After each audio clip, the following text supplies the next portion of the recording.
Assalamualaikum warahmatullahi wabarakatuh. Yang terhormat Pak Andi selaku penguji pada siang hari ini, langsung saja untuk mempersingkat waktu, saya akan mempresentasikan hasil penelitian saya atau skripsi saya yang berjudul Peran Kepemimpinan Kepala Sekolah dalam Meningkatkan Kinerja Guru di SMK Mekanika Butet Pesantren Cirebon. Pada bab 1 itu pendahuluan, di mana di situ juga ada beberapa subbab. Yang pertama yaitu latar belakang. Nah, kepala sekolah itu merupakan seorang pemimpin di dunia pendidikan yang dituntut untuk dapat meningkatkan sumber dayanya melalui prestasi kinerjanya. Dan guru itu merupakan suatu profesi yang dimana itu guru itu membimbing, mengajar, dan mendidik peserta didik agar tercapainya tujuan pendidikan. Kemudian saya mengambil tema kepemimpinan ini karena dalam sebuah organisasi pemimpin itu sangatlah penting. Karena kalau misalkan di dalam organisasi itu tidak ada pemimpin, maka tidak akan terbentuknya tujuan suatu organisasi tersebut. Kemudian kenapa saya mengambil tempat penelitian di SMK Mekanika Butet Pesantren ini? Karena pertama karena tempatnya strategis tentunya. Kemudian karena di sekolah ini tidak semua guru bisa dikatakan sebagai guru profesional. Dan karena di sekolah ini juga masih ada guru yang terlambat. Kemudian dari latar belakang tersebut saya merumuskan tiga rumusan masalah. Yang pertama, bagaimana peran kepala sekolah dalam meningkatkan kinerja guru di SMK Mekanika Butet Pesantren. Dan yang kedua, bagaimana kinerja guru di SMK Mekanika Butet Pesantren. Dan yang terakhir, bagaimana hasil kinerja guru berdasarkan peran kepemimpinan kepala sekolah di SMK Mekanika Butet Pesantren. Kemudian dari rumusan masalah tersebut ada tujuan penelitian, yaitu untuk mendeskripsikan upaya kepala sekolah dalam meningkatkan kinerja guru, mendeskripsikan kinerja guru, serta mendeskripsikan hasil kinerja guru berdasarkan peran kepemimpinan kepala sekolah di SMK Mekanika Butet Pesantren. Kemudian manfaat penelitian ini ada dua, yaitu secara teoritis dan secara praktis. Yang pertama secara teoritis untuk menambah pengetahuan tentang sesuai dengan tema.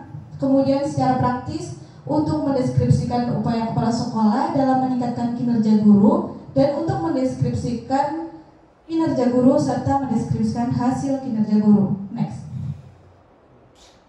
Kemudian saya mengambil 5 penelitian terdahulu, di mana ada Asidiki Putra Indiarta yang berjudul Peran Kepala Madrasah dalam Manajemen Kurikulum di Madrasah Sanawiyah Negeri 1 Bandar Lampung.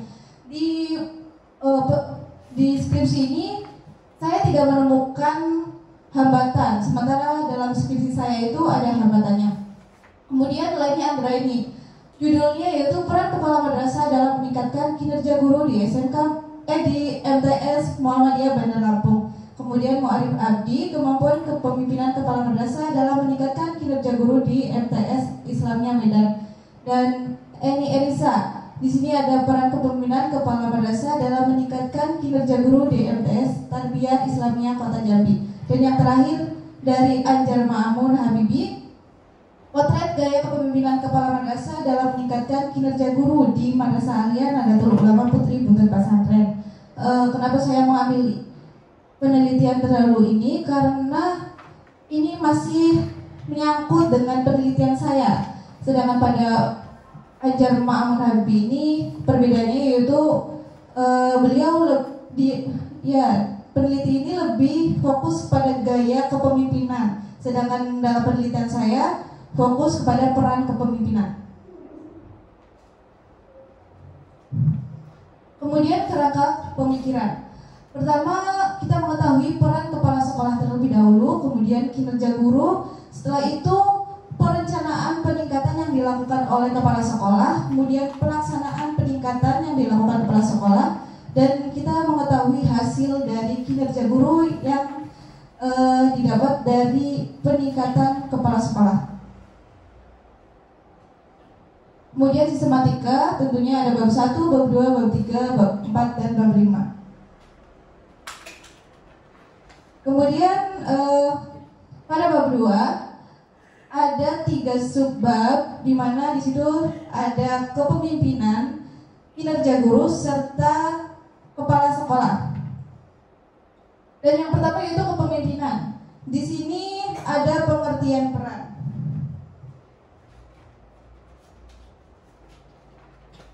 Ya, di situ saya menuliskan beberapa pengertian peran,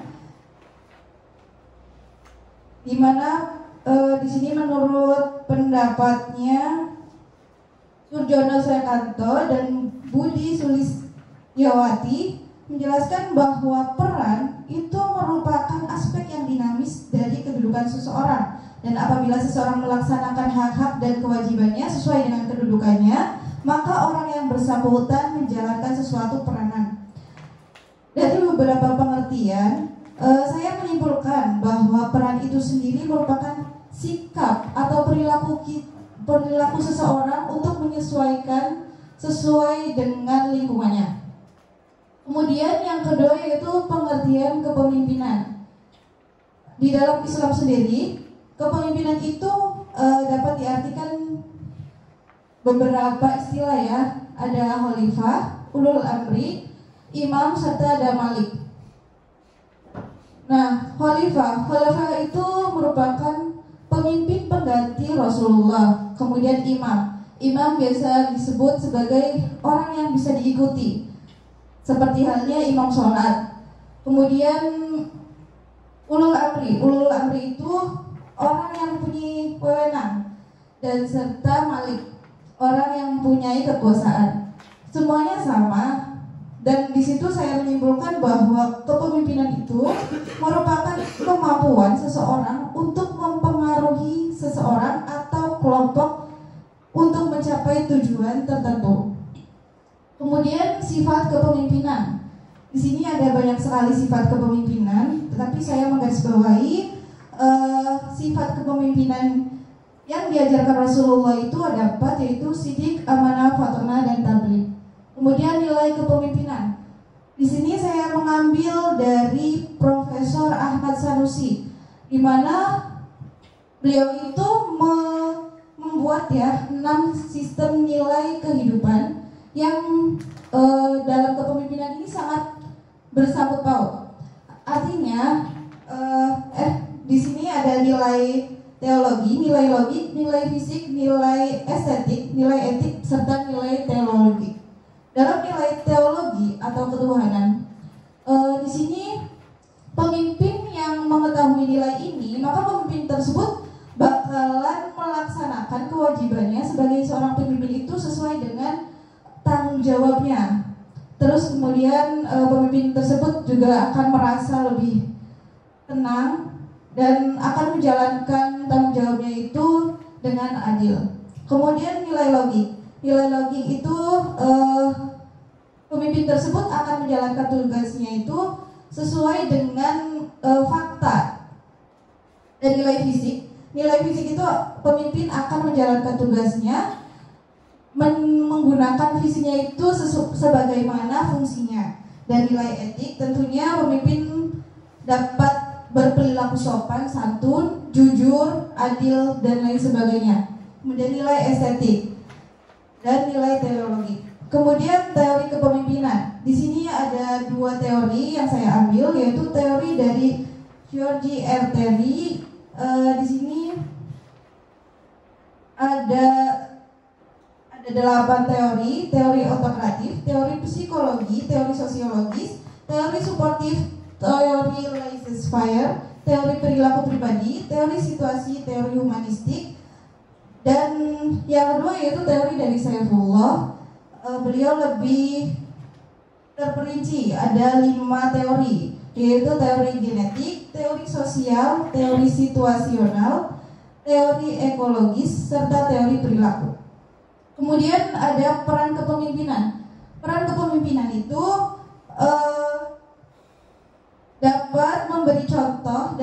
menjalankan serta melaksanakan tugas dan program yang telah direncanakan serta disepakati secara bersama. Dan saya lebih persingkat lagi, langsung saja kepada kepala sekolah.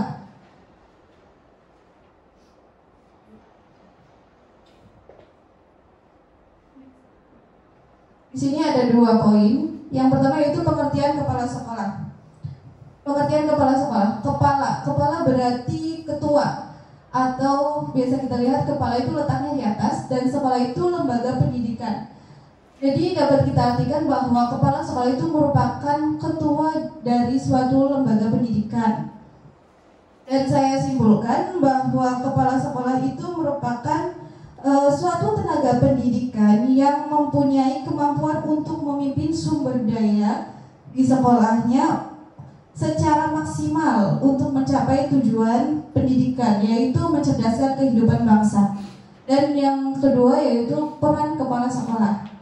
Nah, peran kepala sekolah itu saya singkat sebagai EMASLIM: edukator, manajemen, administrator, supervisor, leader, inovator, serta motivator. Kemudian ada kinerja guru. Kinerja supervisor.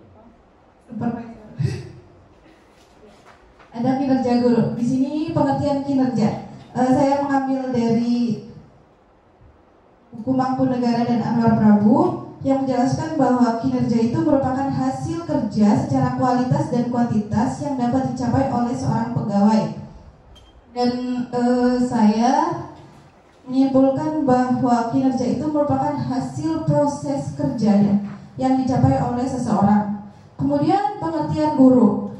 Guru merupakan salah satu komponen atau orang yang tugasnya terkait dengan upaya mencerdaskan anak bangsa dan aspeknya.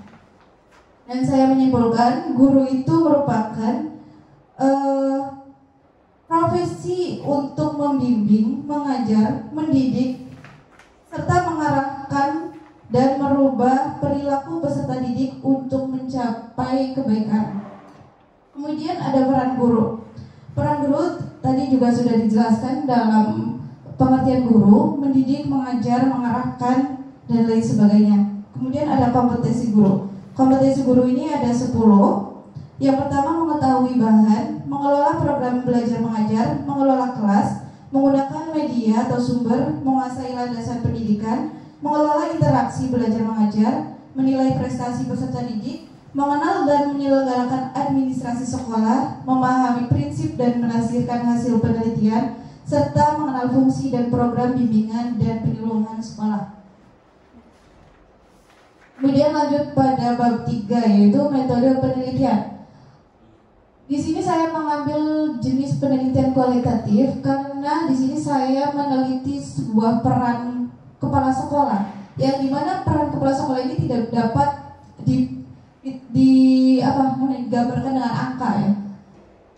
Kemudian lokasinya yaitu di SMK Mekanika Buntut Pesantren, dan saya melakukan penelitian ini pada tanggal 24 Mei 2022 sampai 20 Agustus 2022.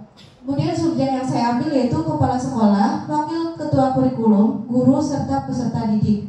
Dan sumber data yang saya ambil yaitu data primer. Saya langsung mewawancarai tadi subjeknya. Kemudian data sekunder itu dari data-data yang bersangkut paut dengan penelitian saya. Kemudian teknik pengumpulan datanya observasi, wawancara, dan dokumentasi. Teknik analisis data. Pertama, reduksi data, di mana saya menyaring, mencari-cari data yang berkaitan dengan judul penelitian saya. Kemudian setelah itu saya menyajikan data dan kesimpulan.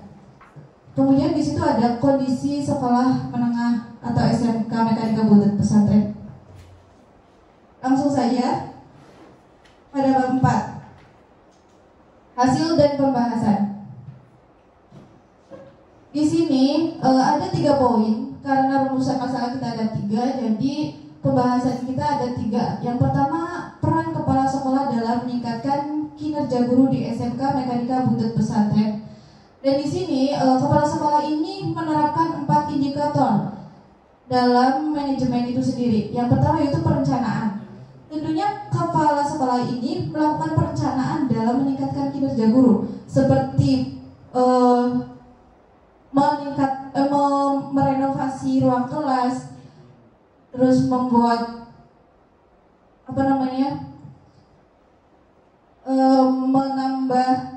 menambah alat multimedia dan lain sebagainya. Kemudian pengorganisasian. Di sini kepala sekolah membagi tugas-tugasnya sesuai dengan tupoksinya masing-masing. Dan kemudian pengarahan. Setelah pembagian tugas, kepala sekolah juga mengarahkan tugas-tugasnya tersebut. Dan kemudian pengawasan. Setelah adanya pengarahan, kepala sekolah mengawasi dari hasil pengarahan tersebut. Kemudian sesuai dengan teori Emma Slim, edukator, kepala sekolah ini mengikut sertakan para guru dalam beberapa seminar-seminar, webinar-webinar, di mana di situ ada seminar di dalam sekolah maupun di luar sekolah. Dan kemudian kepala sekolah juga selalu terbuka kepada gurunya ketika ada masalah. Kemudian sebagai manajer, tentunya kepala sekolah ini mengatur seluruh tugas guru juga. Dan kepala sekolah SMK Mekanika ini mampu berkomunikasi secara baik sehingga guru pun lebih terbuka dengan kepala sekolahnya. Kemudian administrator. Nah, administrator ini kepala sekolah dibantu oleh beberapa wakilnya seperti wakil kepala kesiswaan, wakil kepala kurikulum dan lain sebagainya. Kemudian sebagai supervisor. Nah, di sini kepala sekolah mengawasi secara langsung. Kepala sekolah ini berangkat paling awal ya, di mana setengah 7 beliau ini sudah duduk di depan ruang koperasi, sehingga para guru pun ketika melihat beliau itu merasa tidak enak. Oh, kenapa pemimpin kita yang lebih berangkat pertama sedangkan kitanya terlambat? Itu juga akan memotivasi para guru, serta kemudian kepala sekolah juga mengawasi langsung di dalam kelas. Jadi 2 minggu sekali kepala sekolah ini melakukan pengawasan, tetapi kepala sekolah ini lebih suka mengawasi kalau mendadak. Jadi tidak ada persiapan dari guru tersebut, sehingga kepala sekolah lebih tahu persiapan dari guru tersebut.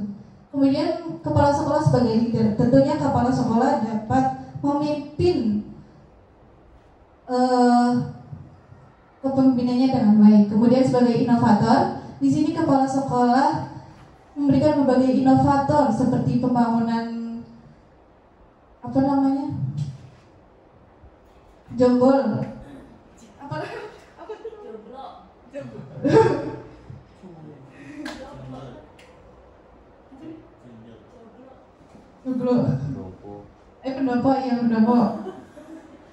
pendopo. Kemudian katanya juga insya Allah akan membeli mobil supaya dapat digunakan dengan baik. Kemudian sebagai motivator, tentunya kepala sekolah selalu memberikan motivasi baik secara langsung maupun tidak langsung. Artinya kepala sekolah ini memberikan motivasi dari kata-kata, kemudian dari pemberian hadiah kepada guru-guru yang semangat, kemudian setiap lebaran seperti itu. Kemudian yang kedua yaitu keadaan guru di SMK Mekanika Butut Pesantren. Di sini sebagian besar berkualifikasi S1 dan dalam menjalankan kinerjanya masih ada guru yang hanya menggugurkan kewajibannya sebagai guru tanpa memperhatikan hasil dari kinerjanya, sehingga masih ada guru yang datang terlambat. Kemudian hambatan yang dihadapi oleh guru itu ada pada sarana dan prasarana. Sedangkan dalam hambatan yang dihadapi oleh kepala itu, yaitu pada guru itu masih ada guru yang terlambat. Kemudian hasil peningkatan kinerja guru yang dilakukan oleh kepala sekolah dalam meningkatkan kinerja guru di SMK Mekanika Buntut Pasantren. Di sini ada beberapa hasil di mana guru itu sudah dapat membuat RPP, dan guru itu sekarang semakin disiplin karena melihat kepala sekolahnya yang disiplin. Kemudian guru juga sudah mulai meningkatkan kreativitas dalam belajar mengajar.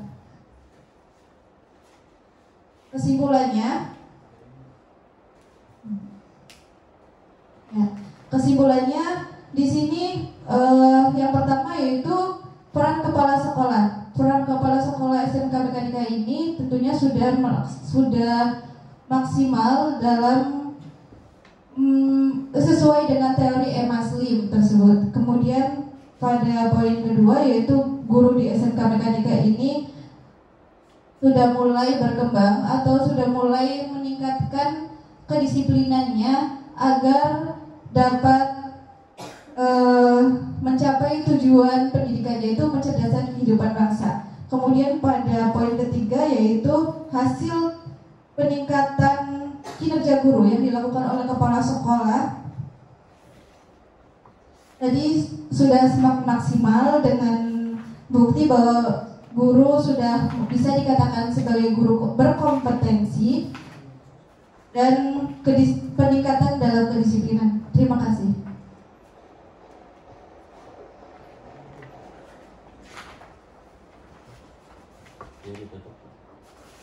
Ditutup dulu presentasinya. Sekian dari presentasi saya. Kurang lebihnya mohon maaf. Wassalamualaikum warahmatullahi wabarakatuh.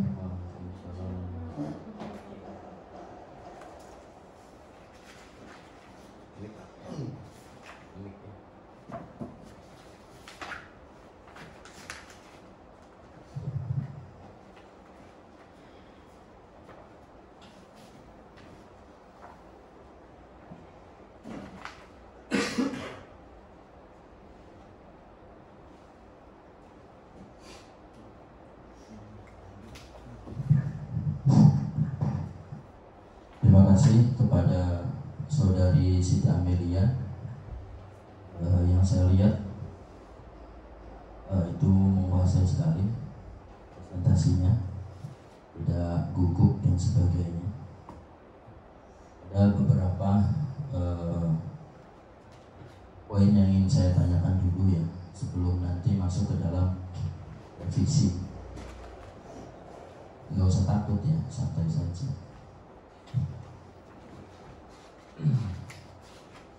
Pertama, saya ingin menanyakan tentang perbedaan antara gaya dan peran itu. Karena untuk membedakan penelitian yang sebelumnya itu ya, itu kan yang ada yang dari Anjar Makmur, kemudian Eni Elisa ya di MTS itu. Maksudnya sama-sama judulnya itu. Saya pengen tahu lebih dalam lagi tentang perbedaannya apa. Tadi udah disinggung sedikit. Perbedaannya itu kalau Anjar Makmun itu gaya, kalau Sita Amila lebih ke peran gitu. Maksudnya peran apa? Ketika diaplikasikan dalam sebuah kepemimpinan di sekolah itu seperti apa? Perbedaan antara gaya dan peran itu ya. Kemudian yang kedua, mau langsung jawab? Ya,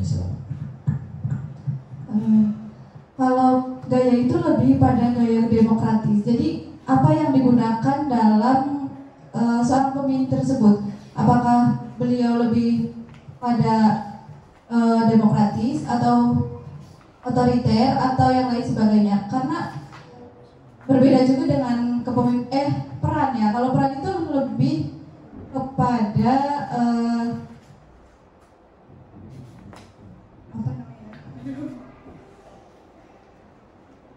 lebih kepada kalau kayak itu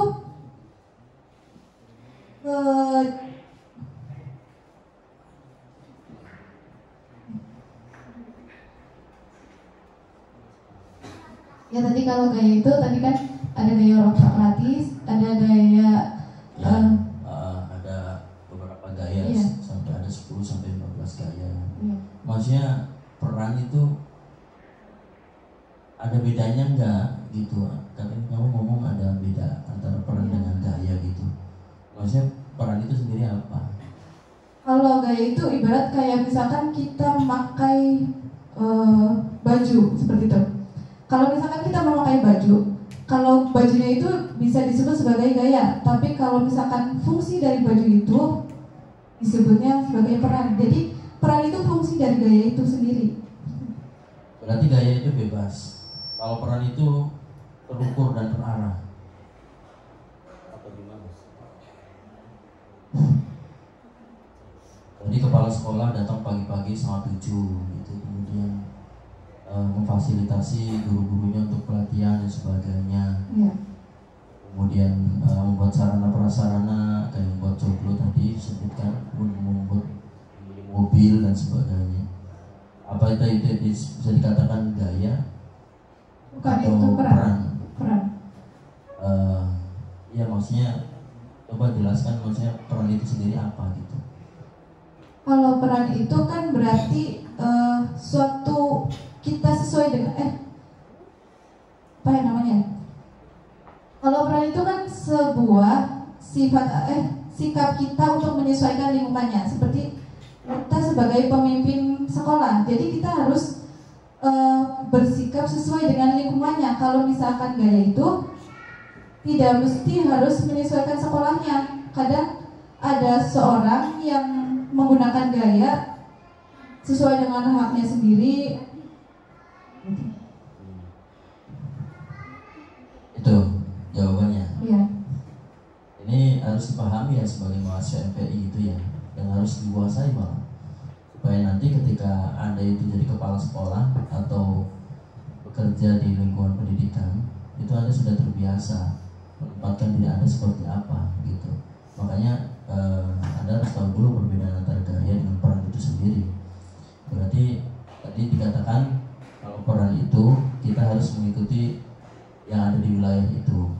Kalau gaya itu kita tidak mesti mengikutinya, tergantung pribadinya masing-masing. Benar? Bisa dipertanggungjawabkan. Ya. Kemudian selanjutnya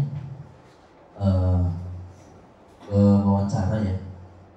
Tadi ada beberapa sumber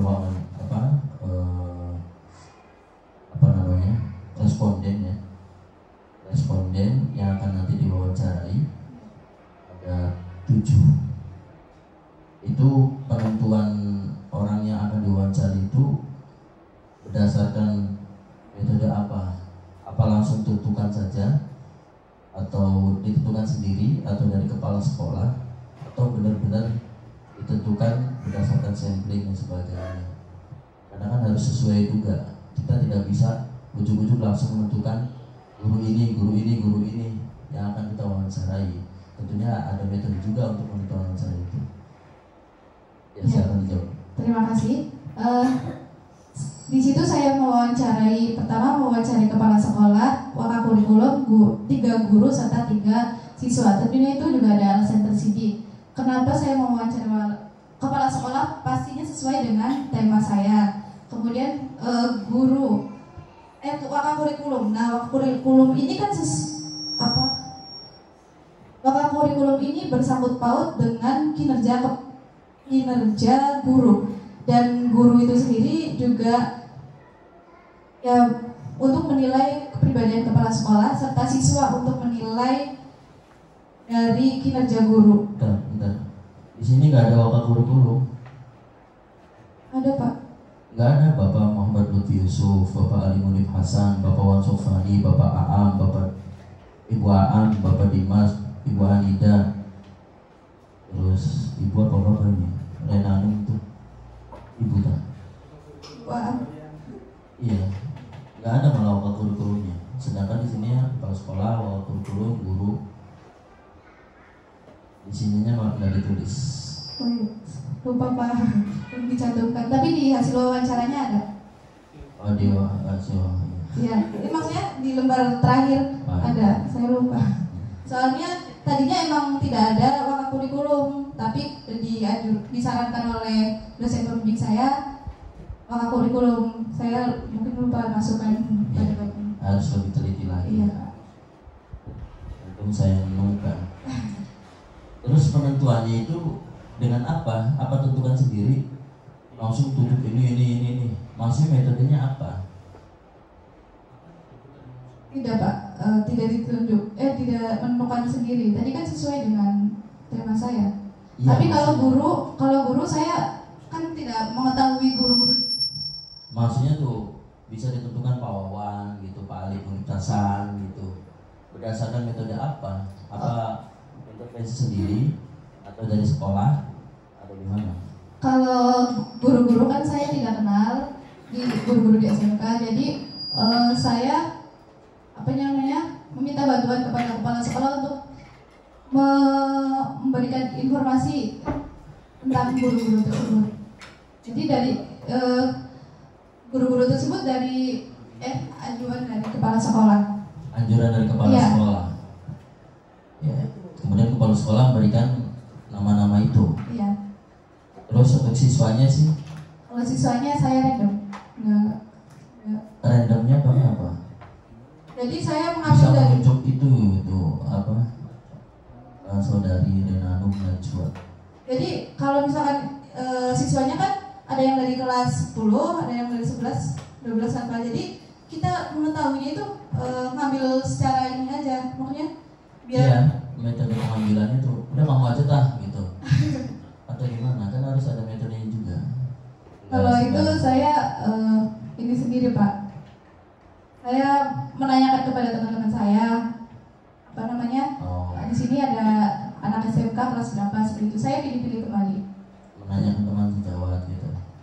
Teman, Teman sejawat iya, atau teman siswa. teman sejawat. Teman sejawat Iya. misal Ada Raffi. yang kenal gitu. Kemudian di metode penelitian kan ada observasi. Iya.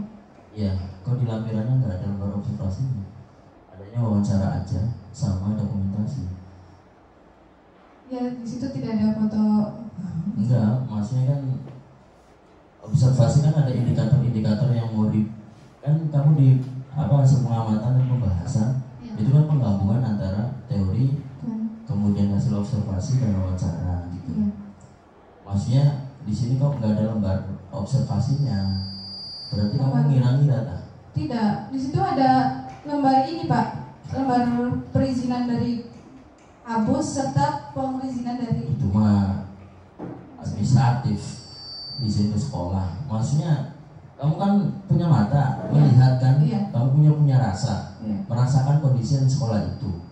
Kamu bisa mengatakan kepala sekolah itu datang tiap pagi jam 6:30. Itu berdasarkan apa? Observasi atau wawancara? Iya, maksudnya data observasinya nggak ada. Iya. Berarti kamu ngarang ya? Enggak, saya lihat sendiri Pak langsung. Iya, maksudnya tuh kan ada instrumen. Iya.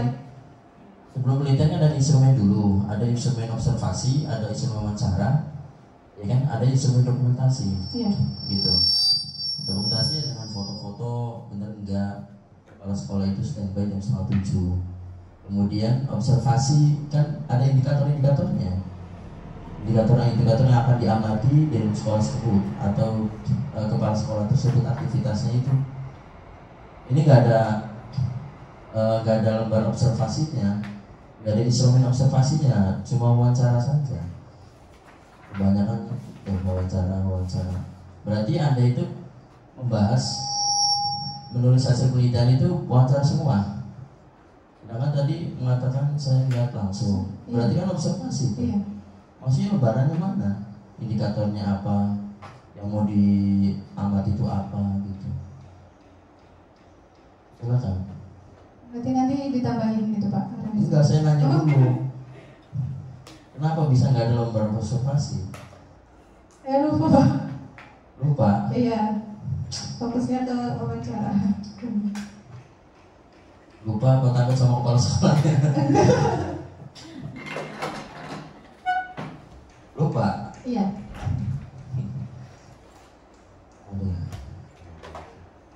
Kemudian daftar pustaka. Tadi kan ada beberapa nilai kehidupan itu ya. Iya, yang nilai roh. Di daftar pustakanya nggak ada. Oh iya, Bukunya. itu Buku kan proses. dari buku. Dari buku siapa? Berarti. Ada linknya di bawah ini. Saya belum masuk. Iya, di daftar pustakanya nggak ada link juga. Kan dari buku, dari jurnal kan harusnya ada di daftar pustaka itu. Kemudian dari Google juga misalkan kita harus ditulis. Berarti kan itu kan nilai-nilai tersebut dari mana didapatnya? Nggak ada linknya tuh. Ada sih. Kan sumber itu dari buku, Ya. ya. Nanti di keterangannya dari buku, kemudian dari jurnal, dari internet. Dari internet itu kan digugah tanggal berapa, jam berapa, Iya, di terus situ alamatnya apa, terus judulnya apa gitu. ada di footnote, belum dipindah. Belum dipindahin ke daftar pustaka. Baru di footnote, tapi Lupa footnote-nya lagi. aja. Lupa lagi. Iya.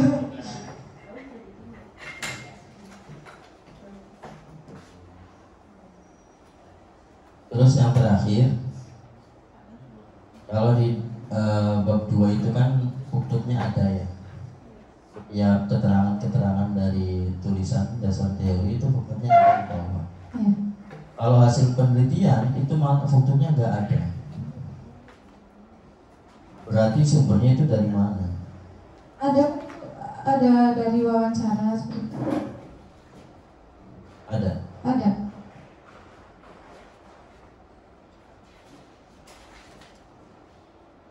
Kalau yang ini apa? Yang ketiga itu hasil kinerja ibu guru berdasarkan peran kepemimpinan kepala sekolah di SMK Mekanika Putu Pesantren. Itu nggak ada footnote-nya. Berarti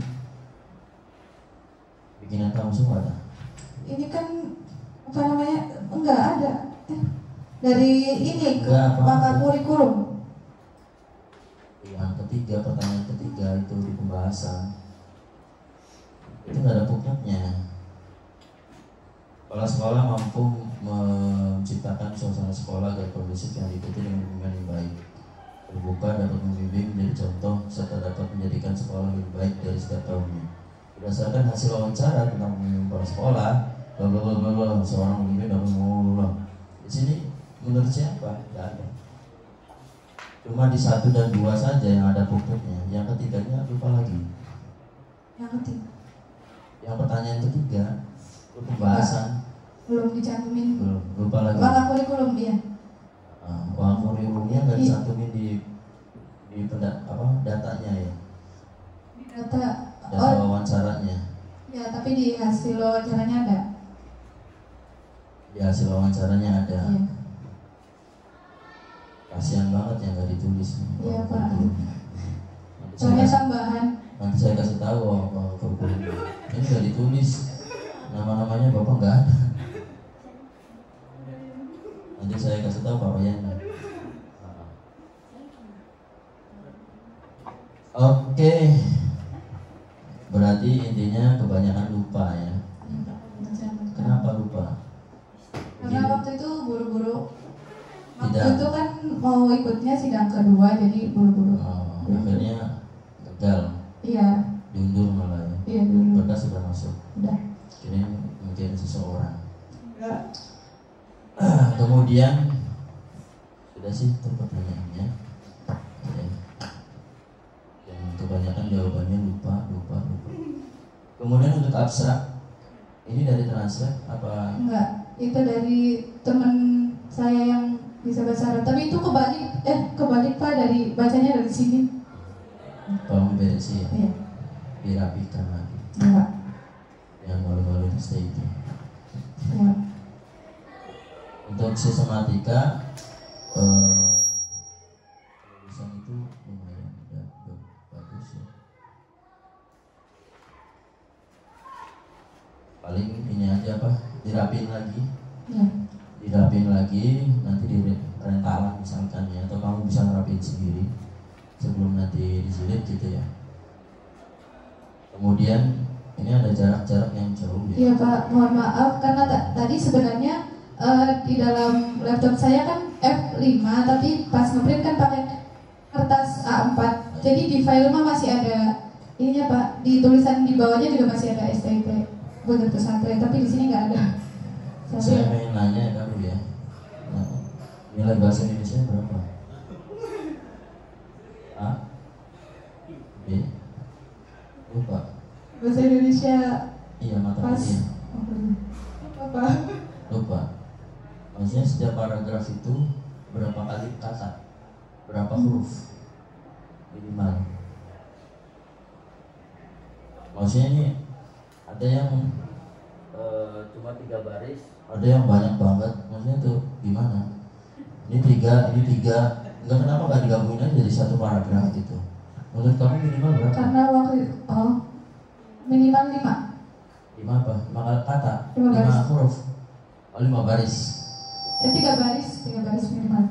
Minimal 3 Iya. baris. Terus kenapa di sini banyak banget? Di sini banyak. Ya Di waktu sini cuma 3. Kepala sekolah harus mampu melaksanakan pengawasan secara mandiri dalam meningkatkan kinerja kependidikan agar kegiatan sekolah tetap kondusif, terarah dan kondusif. Kemudian ganti baris, kepala sekolah sebagai supervisor dapat dilakukan melalui kelompok, kunjungan kelas, simulasi dan sebagainya.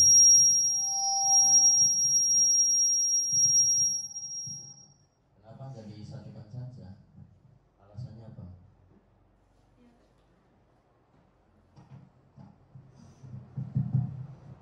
ya, tadi kan saya menyatukan banyak ini kan pendapat-pendapat itu disatukan, terus kata papanya itu kamu terlalu rapi jadi harus lebih direndah ini lagi. Oh, kamu terlalu rapi. Iya. Berarti harus diacak-acak lagi. Saya juga bingung Pak itu. Saya baru tahu ada komentar seperti itu. Rapi malah salah. Iya, makanya saya juga bingung. Mungkin buat nanti revisian.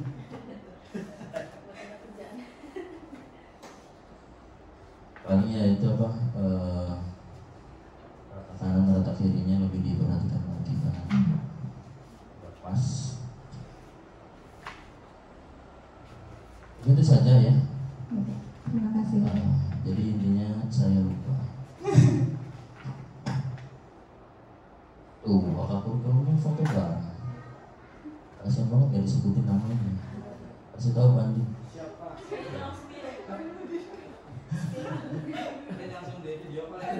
Iya. Ada buktinya. Ya, Siti Amelia, mungkin itu saja yang bisa saya sampaikan. Mudah-mudahan nilainya bagus. Ya. Kita lihat dari jawaban Anda dan dari hasil skripsinya. Itu saja, terima kasih. Assalamualaikum warahmatullahi wabarakatuh. Waalaikumsalam warahmatullahi wabarakatuh.